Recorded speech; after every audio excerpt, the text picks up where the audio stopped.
കാണും കണ്ടിരിക്കുന്ന നാളത്തെ കണ്ടന്റ് എഴുതിക്കോ. നാളെ നമ്മളെ പ്ലാന് നാളെ നമ്മളെ അമ്പലം ഷൂട്ടല്ലേ പറഞ്ഞേ?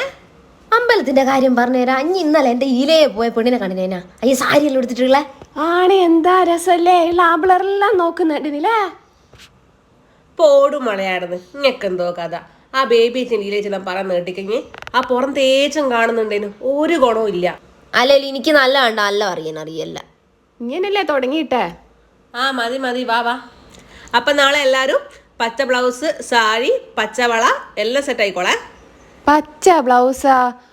എൻ്റെ അമ്മേ, ഞാനുണ്ടാ പ്രേക്ഷൻ്റെ അടുത്ത് തുന്നാൻ കൊടുത്തിന്. ഓളപ്പോളെ റേഷൻ പിടയും കഴിഞ്ഞിട്ട് തുന്നി തരുന്നത് പടച്ചോനറിയാം. ആയ് നല്ല ആളെടുത്ത് അഞ്ഞു കൊടുത്ത്. നമ്മളെ നടുപ്പുറമ്പത്തേക്ക് ഇരിച്ചേച്ചില്ലേ, ഓരോരു ബ്ലൗസ് ഉന്നം കൊടുത്തതാ.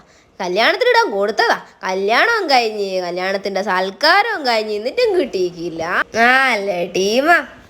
പോടും മളയായിരുന്നു ഗിരിജേച്ചിട്ടാണ് നിൽക്കട്ടെ. ആ കല്യാണ പെണ്ണില്ലേ, ആ കല്യാണ പെണ്ണ് എന്തെല്ലോ കട്ടിലും പറയുന്ന കെട്ടിക്ക് ആളും തുന്നണമെന്ന് പറഞ്ഞ് കൊടുത്തിട്ട് എന്തെല്ലോ ആക്കിയിട്ട് കല്യാണത്തിന്റെ രാവിലെ ആയിട്ടാ കൊണ്ട കൊടുത്തേക്ക്. എന്നാ പിന്നെ എന്റെ കാര്യം കണക്കാ. ഇതെപ്പം കിട്ടുമെന്ന് വിചാരിച്ചിട്ടാ. അമ്മ ഉണ്ട് വിളിക്കുന്നു. ഹലോ,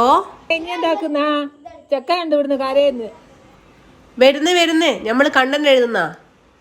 ആ ഇപ്പൊ വരാം. ദോക്ക് ഇനി സീരിയസ് ആന്നേ. അമ്മ ഉണ്ട് വിളിക്കുന്നത്, കുഞ്ഞൻ കരയുന്നുണ്ട്. ദോക്ക് സീരിയസ് ആന്നേ. നാളെ രാവിലെ കുളത്തിൻ്റെയാണേ. 7-8 മണിയാകുമ്പോഴത്തേക്ക് എല്ലാവരും എത്തിക്കോളെ. ലൈറ്റ് പോവേ. പിന്നെ എൻ്റെ അത് തീർന്നിക്കില്ല അത് പറഞ്ഞാൽ ആരും ഇങ്ങോട്ടേക്ക് വരണ്ടേ. ഇനി എൻ്റെ അമ്മായി അമ്മേനെ എന്ത് പറഞ്ഞു ബോധിപ്പിക്കൂ. എൻ്റെ അടിയുണ്ട് ഒന്ന്. എടിയെങ്കിലും പോന്നെന്ന് പറയുമ്പോഴത്തേക്ക് ഇല്ലാത്ത വേദനകൾ ഉണ്ടാവൂല. ആ കാര്യത്തിൽ ഞാൻ രക്ഷപ്പെട്ട് എൻ്റെ അടുത്ത വാർക്കോ മോന. അതുകൊണ്ട് എനക്കും ഒരു കുഴപ്പമില്ല.